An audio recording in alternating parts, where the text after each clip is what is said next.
Hello दोस्तों, इस video में हम समास के बारे में पढ़ेंगे। समास की परिभाषा या समास किसे कहते हैं और समास के मुख्य रूप से कितने भेद होते हैं और भेद के बारे में भी पढ़ेंगे। तो यहाँ से समास की परिभाषा हो जाएगी, दो या दो से अधिक शब्दों को आपस में मिलने से जो नया शब्द बनता है या जो नया सार्थक शब्द बनता है उसे समास कहते हैं। इसमें जब दो या दो से अधिक शब्द आपस में मिलते हैं तो एक नया शब्द बनता है या सार्थक शब्द बनता है, उसे ही समास कहते हैं। समास के मुख्य रूप से 6 भेद होते हैं। समास के मुख्य रूप से हमारे 6 भेद होते हैं। इसमें पहला है हमारा द्वंद्व समास, दूसरा है द्विगु समास, तीसरा है हमारा कर्मधारय समास, चौथा है हमारा बहुब्रीहि समास, पांचवा है हमारा अव्ययी भाव समास, छठवां है हमारा तत्पुरुष समास। अब यहाँ से हम क्या करेंगे, एक एक के बारे में उसकी परिभाषा और उसके उदाहरण के बारे में पढ़ेंगे। तो यहाँ से हमारा पहला है द्वंद्व समास। तो द्वंद्व समास यहाँ से हो जाएगा, इसमें दो शब्दों का संयुक्त रूप बनता है। इसमें दो शब्द क्या होते हैं, संयुक्त रूप से मिलकर बनते हैं, जिनमें से प्रत्येक स्वतंत्र होते हैं, यानी कि जो दोनों अलग अलग क्या होते हैं, स्वतंत्र होते हैं, उन्हें ही द्वंद्व समास कहते हैं। यहाँ से उदाहरण से हम समझते हैं, जैसे पाप पुण्य। यहाँ से हमारे दो शब्द संयुक्त रूप से मिलकर बने हैं, पाप और पुण्य, लेकिन ये दोनों क्या हैं, आपस में स्वतंत्र हैं। प्रत्येक क्या हैं, स्वतंत्र हैं, पाप और पुण्य।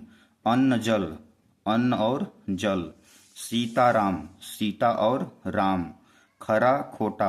यहाँ से नेक्स्ट है हमारा दूसरा द्विगु समास। यहाँ से द्विगु समास की परिभाषा हो जाएगी, इसमें पूर्व पद संख्यावाचक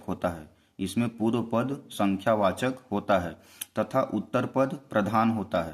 यानी पूर्व पद हमारे यहाँ पे दो शब्द मिलकर बने होते हैं, जिनमें एक पूर्व पद होता है, दूसरा है उत्तर पद क्या होता है, इसमें प्रधान होता है, उत्तर पद प्रधान होता है, उसे ही द्विगु समास कहते हैं। जैसे यहाँ पे हमारा नवग्रह, तो इसमें क्या है, नव क्या है हमारा पूर्व पद है और ग्रह क्या है हमारा उत्तर पद। तो यही हमारा जो उत्तर पद है वही क्या होता है, प्रधान होता है। तो यहाँ से जैसे उदाहरण हम समझ लेते हैं, नौ ग्रहों का समूह, दोपहर, इसमें दो क्या है, संख्यावाचक है, और पहर इसमें क्या है, उत्तर पद प्रधान है, यानी कि पहर क्या है, प्रधान है। तो दो पहरों का समाहार, त्रिलोक, 3 लोकों का समाहार, चौमासा, 4 मासों का समूह, चौमासा मतलब 4 मासों का समूह। यहाँ से हमारा नेक्स्ट है कर्मधारय समास। नेक्स्ट है हमारा तीसरा कर्मधारय समास। इसमें दो शब्दों में से पहले शब्द का अर्थ एक विशेष गुण से लिया जाता है। इसमें दो शब्दों में से जो पहला शब्द होता है एक विशेष गुण से लिया जाता है, इसे ही कर्मधारय समास कहा जाता है। यहाँ से हम उदाहरण से समझते हैं, चंद्रमुख, चंद्र जैसा मुख, यानी कि चंद्रमा जैसा मुख। कमल नयन, कमल के समान नयन, यानी कमल के समान आंखों वाला। पीताम्बर, पीला अंबर वस्त्र, यहाँ से हमारा नेक्स्ट है चौथा बहुब्रीहि समास। इसमें दो शब्दों में से पहले शब्द प्रयोज्य संख्या के रूप में प्रयोग होता है और उसके बाद का जो शब्द होता है उसी शब्द के लिए प्रयुक्त होता है, उसे बहुब्रीहि समास कहते हैं। जैसे यहाँ पे उदाहरण हो जाएगा, दशानन, 10 है आनंद जिसके रावण, दशानन किसको बोला जाता है, रावण को। तो यहाँ पे रावण क्या हो जाएगा, ये प्रधान हो जाएगा। नीलकंठ, नीला है कंठ जिसका शिव, नीलकंठ किसको बोलते हैं हम, शिव को। पीताम्बर, पीला है अंबर जिसका श्री कृष्ण।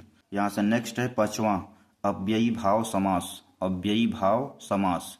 यहाँ से परिभाषा हो जाएगी, इसमें दोनों शब्दों में से पहले होने वाला शब्द कोई क्या होता है, अव्यय होता है, और उसके बाद का जो शब्द होता है वास्तविकता में प्रयोग होता है।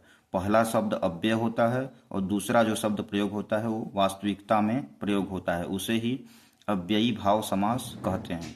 जैसे यहाँ पे उदाहरण हो जाएगा आजीवन। आजीवन मीन्स होता है जीवन भर, जीवन भर।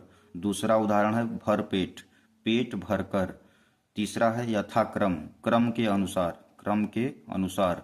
रातों रात, रात ही रात में, रात ही रात में। यहाँ से हमारा नेक्स्ट है छठवां तत्पुरुष समास।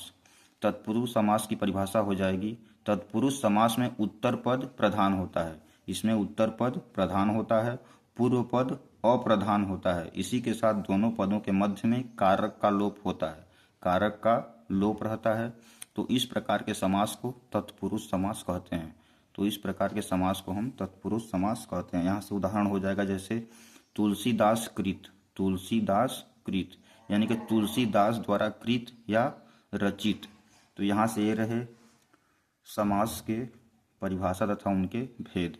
वीडियो अच्छा लगा हो तो चैनल को लाइक, सब्सक्राइब एंड शेयर करें। ओके, धन्यवाद।